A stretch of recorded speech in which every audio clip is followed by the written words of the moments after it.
Ayo meto. Oh ya baburna. Me amma imala demu yeda.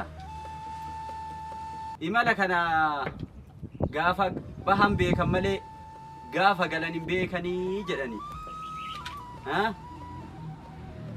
Deemuu fedha. Me amma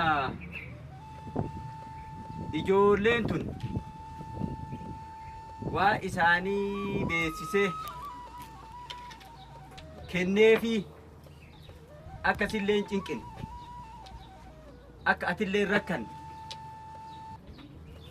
teesilaa tama jirtu tana isaan lamaan kana waa isaanii kenneefi deemuu fedha akkanaa hoodha. Abba Boorana waa untanii baatanii dhaabbu bariite to bariite to aanna sanal fidime dhufe elmen jira fidi geessitee bariituu to fayyaa harka dhufi yaadati asinnak saniifu xeefiit keessa bareedaa lafa Oromiyaa kanarraa ayyaa gubbannaa fe'anii luuka ayyaa hodhanfaa hiriira galchanii akka naan ganda keenya naa geessan yoo san godhan ammaan uffataa rakkoo qabu. Aanneef hin jijjiiru maaninnatii kiyya hin jijjiiru uffataan jijjiire malee. Akka gootu laali ayyaa gubbatti xeefii akkasii fi feetaami akka nuuf feetaami anilleen mareetii dachii akkasii muraniif fedha sii gala Oromiyaarra laal fooqii babbareedaa. Karaa Finfinnee Addis Ababaa ni beektaa? Addis Ababaa ichi achirraa Finfinnee irraa magaalaa fooqii dhadheertuu akka nuuf kannan feetaami uffata kanarraa jiru. Beetasabii kiyyaas booda ni fidda. Ni fidda. Rakkoon qabu. Akaakuu hunda ni fidda. Rakkoon qabu. Harrallee naa dhuftu. This is not big. Small. This is not big. It is small. Samaaluma jaa. Afaan kana. Asirraa hanga Somaaliif beektaa? Siifiin bal'isa. Maalleenyummaan haa jiraatu. Dachiin ta'an guutuun keenya asii Somaalitti jabuutitti mas. Maali afaan akkanaa yoo biyya alaa sanii waan kana haasawa. Abo maalidha? Maala si gootan? Lafti kun kabbaa keenyaati. Maaltu keenya? Maaltu si fide lafa kana? Miiskaa'oo mirgeessaati qabu. Walii galla maal? Kasaa gurguratu. Inni kun maal barbaada dhufu? Waan abbaan kiyya naa kennu. Dhageetta. Dachiin kun asirraa kaasee akkasii daangaan kiyya. Namni tokko sami danda'u. Kiyyallee asirraa kaasee achitti kiyya. Maaliif keenya? Waan abbaan kiyya naa kennu immoo. Lafti keessaa kiyyaa gurguratu. Waan kiyya gurgurachuu mirga hin qabu. Waan hin qabu. Isee ba'uu qabu. An obboleessa keessanii mi? Obboleessi kennaami. Obboleessi kenna yoo taate lafa kana akka abbaan keessi kennetti seeraan qotii itti facafadhu irraa gurguradhu malee nama biraa itti gurguruuf iddoo kana fiduu hin dandeessu. Hanga tokkos gurguradhu hanga tokkos dalagadha. Ati lafa gurgurtee eessa deemuuf? Ittiin dalagadha ittiin gurguradhee ittiin dalagadha. Wallaqatti hajamaa gurguratu lafa wanni galchamu hin jiru. Hin jiru Lafti kun walii gala. Dachiin teessa rakkoo qabdi an hoteelaan ijaaruu fedha waa hedduu biyya misoomsuun fedha isin rakkoo qabdanii wal waan kiyyaatiin deemin usnurraa baatu. waan kiyyaa sii gurgura. Dhaggeeffadhu. Kaballaa beeka. Akkasii. Isaa gurguratu. Waan gurguratu.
Waaqni kobaana hallise waaqni ilmaan didaan dadhale sanirraa akkatti kobaana baase.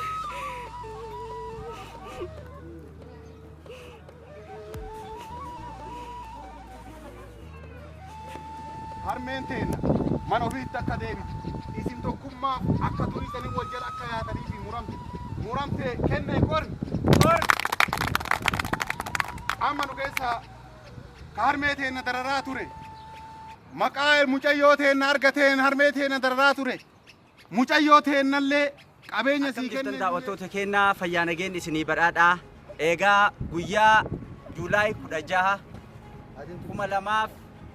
2020 takka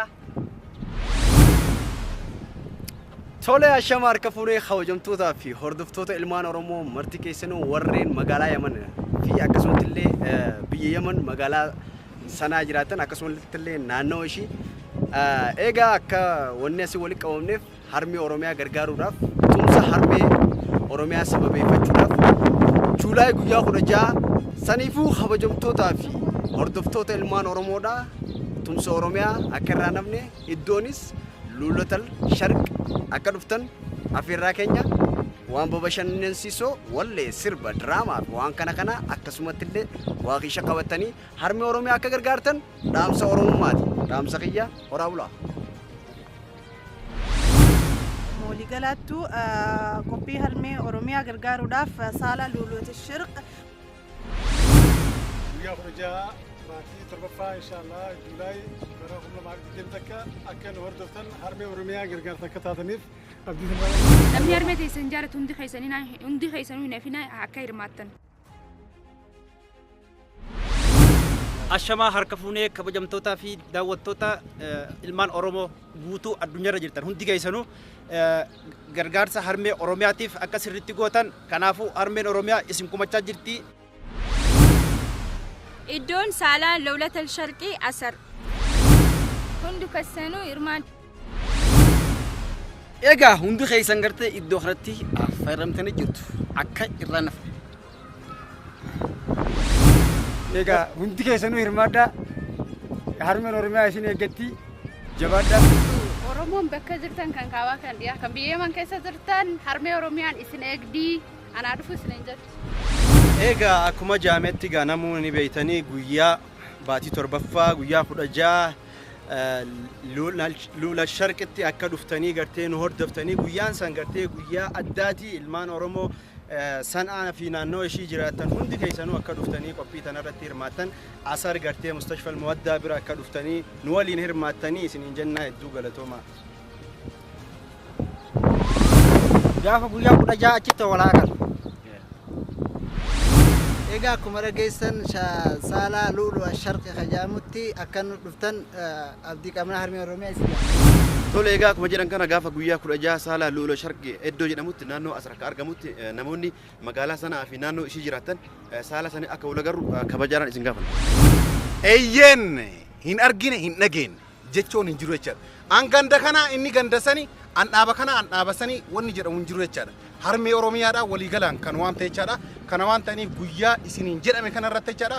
Hundi keessan itti gaafatamummaa keessan akka baatan garanumaan isin affeerra jechaadha.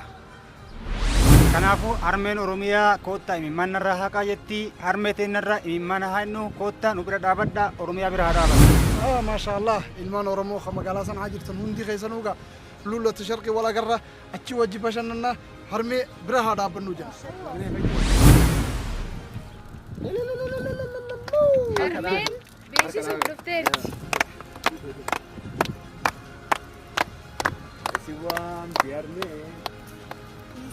Harmee Oromiyaa tan hanga amma harmee taate dhaamsa nuuf dabarsisiidha. Egaa guyyaa 16 egaa iddoo jedhame sanitti harmee Oromiyaatiif achitti walaa agarru qophiinis wanneen nama bashannansiisaa waan adda addaa qabannee isiniif dhiyaannee jirra akka nurraa nafne afeerraan teenya isiniin jennee jirra. Akkasumatti isin hundinuu afeerraa teenyaa nurraa nafina iddoo itti walii ballamnetti tanaan isiniin jaa.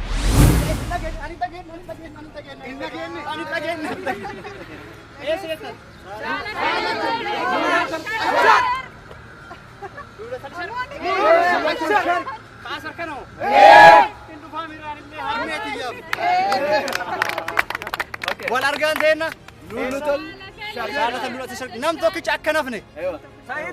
Akkasumatti illee diraamaan kun diraamaa ergaa qabu hanga dhumaatti akka daawwatan afeerraa keenya.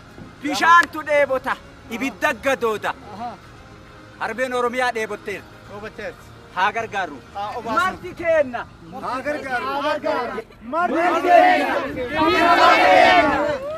nurraa nafina isin jenna Drama kana guutuu isaa guyyaa muraasa keessatti nu eeggadhaa. Hanga dhumaa daawwadhaa galatooma. Ashama harka hordoftootaaf daawwattoota keenya waamicha harmee Oromiyaa tumsa qabsoo Oromootiif waamicha hawaasni Oromoo biyya Yaman magaalaa Sana'aa fi naannawaa isheetti argamtan hundi keessan gaafa guyyaa 16 baatii 7ffaa 2021 qophii tumsa qabsoo Oromoo hawaasa Oromootiin qophaa'ee waan jiruuf ilmaan Oromoo hundi keessanuu dhuftanii akka qooda irraa fudhattan kabajaadhaan waamamtanii jirtu. Tikkeettiin gatiin seensaa Riyaalee Manii 1000 qofa. Iddoon yookaan bakkeen Asar Galma Saalatal Luulatal Shariik mana yaalaa Almuwaddaa cinaa. Odeeffannoo dabalaatiif 7342 duwwaa takka 79 duwwaa 7742 takka duwwaa 278 bilbila irraanfatinaa gaafa guyyaan 16 Juulay yookaan baatii 7 galatooma.